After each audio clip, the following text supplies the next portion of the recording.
And we're back. This is Helldozer from Zombieland Gaming, and today I'm going to show off the trike that I got in the last video. She actually only lost about 5 or 6 levels, and since then I've added some levels to her. I've gone after her health. I dropped a point into stamina, and I've done some melee. The reason being is because she's going to be going out with me. She's going to be the gatherer and at least the pack mule for going after stone and whatnot.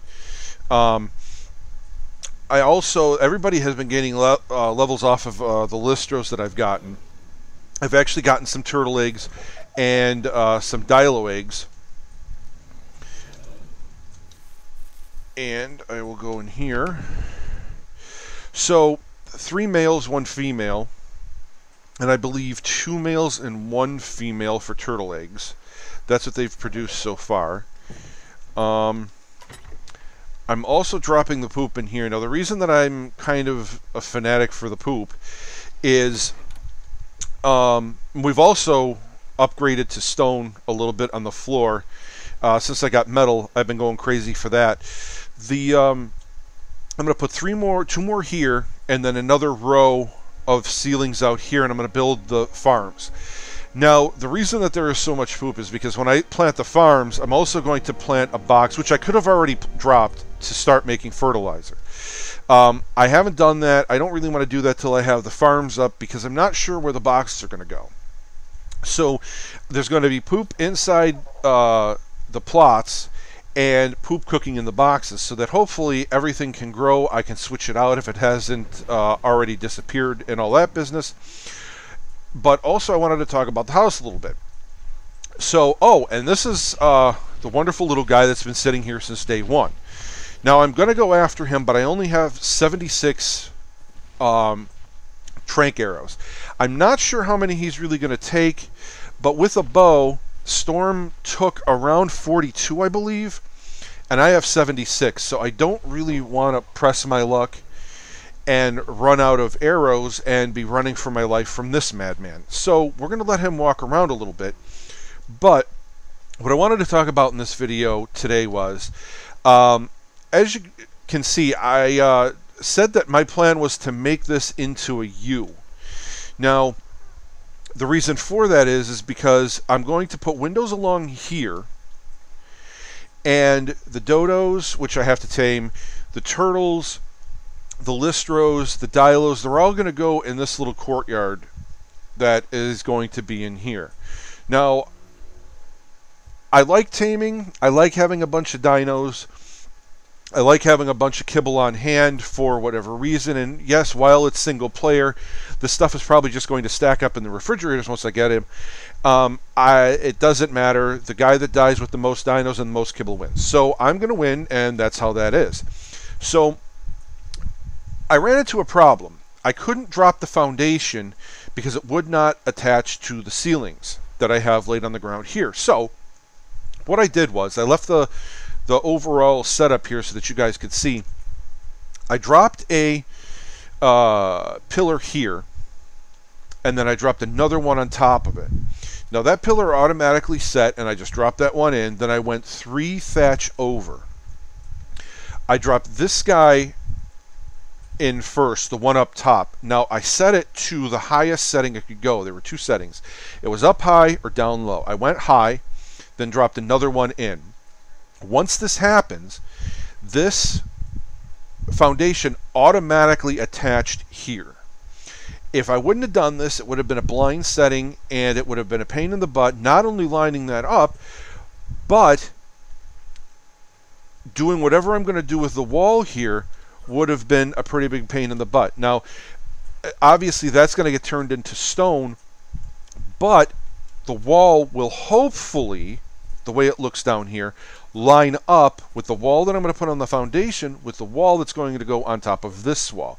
Obviously, all of this will be disappearing and going away, but when I have to go up here, because obviously the foundation, I'm not going to go real far out, but in case I run into the problem of having the foundation not line up, I can just set this up again. So I guess the point of the video today is to show you what progress I had made, but more importantly, to show you what I had done in case you run into this situation. Now, the smarter person would have started building up top and worked their way down.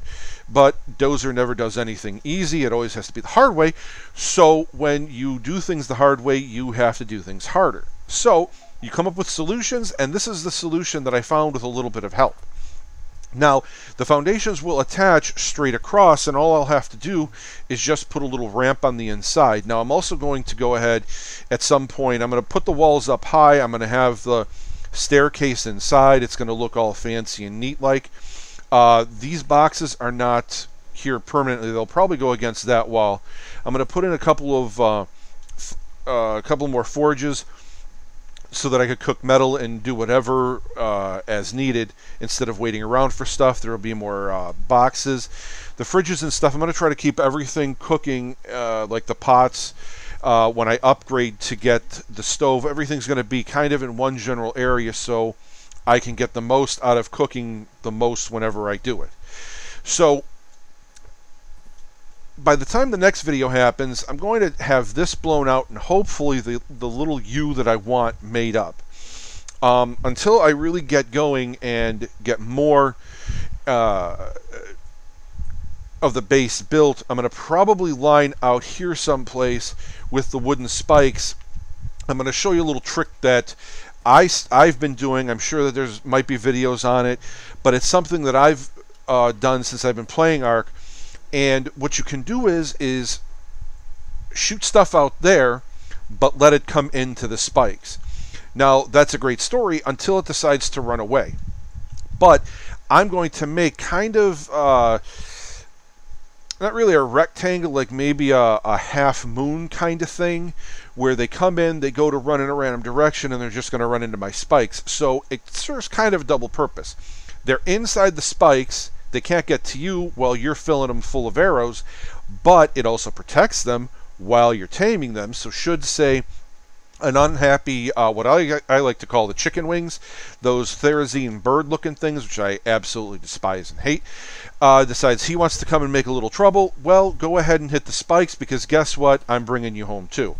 So it can lead to multi-taming, which I like to do, because while I was taking care of Storm, I also got this little guy here, who I can't make a saddle for just quite yet. And I got another Dilo, I believe. Yes, it was a Dilo that I brought home too. So, definitely with Helldozer, it's taming madness. And there's a couple of Brontos that I know that are over that way that I'm going to eventually wind up going after. And I haven't really gone out much farther than this. But the plan is to take out Storm, or maybe get a Parasaur, because they have been roving around here, and go run up the river real quick, like see if I can find a beaver, an Anki, a Doed, something like this, make them unhappy, drag them home, and then make them mine. So this has been Helldozer for Zombieland Gaming, and I hate those birds too. And if you see something you like, please subscribe and hit the like button. Send me a comment or a message if you've got anything to say or any tips or tricks of your own. And we will see you again later. God, I want to shoot you full of arrows right now so bad.